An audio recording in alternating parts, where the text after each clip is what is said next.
অসমৰ বানপানীৰ ৰচনা ষ্টাডি আসাম চেনেললৈ আপোনালোকক স্বাগতম। ভিডিঅ'টো গোটেইটো চাব আৰু লাইক কৰিব, শ্বেয়াৰ কৰিব আৰু ছাবস্ক্ৰাইব কৰিব।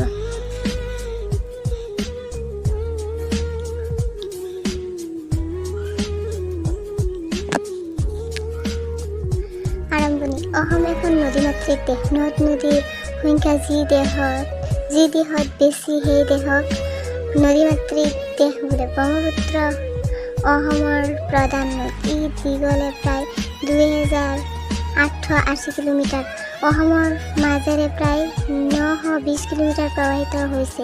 পৃথিৱীৰ বৃহৎ নদীবোৰৰ ভিতৰত ব্ৰহ্মপুত্ৰই আটাইতকৈ শেষৰ সৃষ্টি বুলি পণ্ডিতসকলে ঠাৱৰ কৰিছে। সেইকাৰণে ব্ৰহ্মপুত্ৰৰ গতিপথ এতিয়াও নিয়ন্ত্ৰিত হোৱা নাই, গৰাখহনীয়া প্ৰবল হৈ আছে। ব্ৰহ্মপুত্ৰৰ নদী তিব্বত দেশ থকা মানস সৰোবৰ নামৰ হ্ৰদৰ পৰা উৎপত্তি হৈ অসমৰ সোঁমাজেৰে পূবৰ পৰা পশ্চিমলৈ বৈ গৈছে, বংগোপসাগৰত পৰিছে।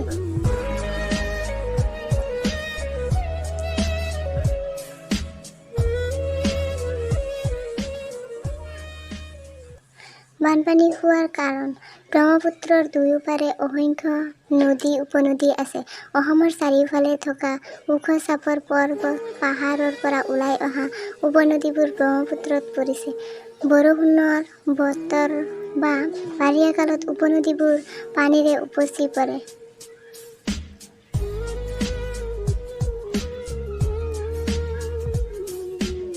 নদীবোৰৰ অধিক সংখ্যক মথাউৰি নথকাৰ বাবে আৰু মথাউৰি থকাবোৰ বিজ্ঞানসন্মত নোহোৱাৰ বাবে অসমে বানপানীৰ হাত সাৰিব নোৱাৰে। উপনদীৰ পাৰ ভাগৰি নাইবা মথাউৰি ভাঙি পানী ওলাই আহি সমগ্ৰ দেশতে বানপানী সৃষ্টি কৰে।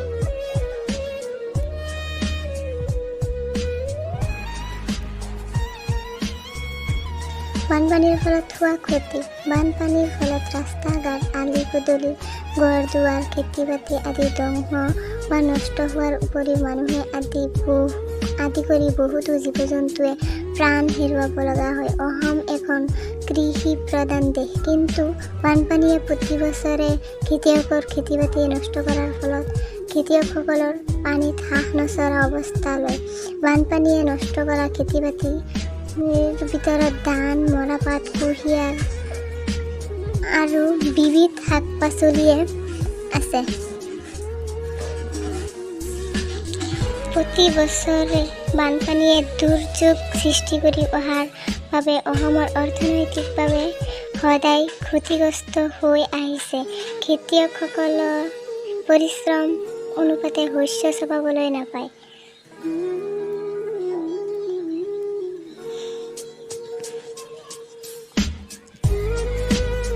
ৰাজ্যিক চৰকাৰ আৰু কেন্দ্ৰীয় চৰকাৰে অসমৰ বানপানী প্ৰতিৰোধ কৰাৰ ব্যৱস্থা কৰিব পাৰে। ব্ৰহ্মপুত্ৰ আৰু উপনদীবোৰৰ পানী নিয়ন্ত্ৰিত কৰিব পাৰিলে অসমৰ বানপানী নিয়ন্ত্ৰিত হ'ব।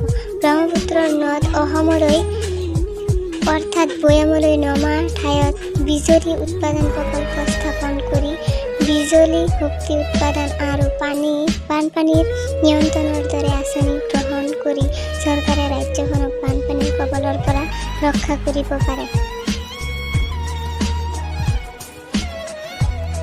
সামৰণি। উপনদীসমূহ মথাউৰি, নিৰাপদ দূৰত্ব বিজ্ঞানসন্মতভাৱে নিৰ্মাণ কৰাৰ ব্যৱস্থা কৰিলে মথাউৰি 3-6 বানপানীৰ সৃষ্টি কৰিব নোৱাৰে।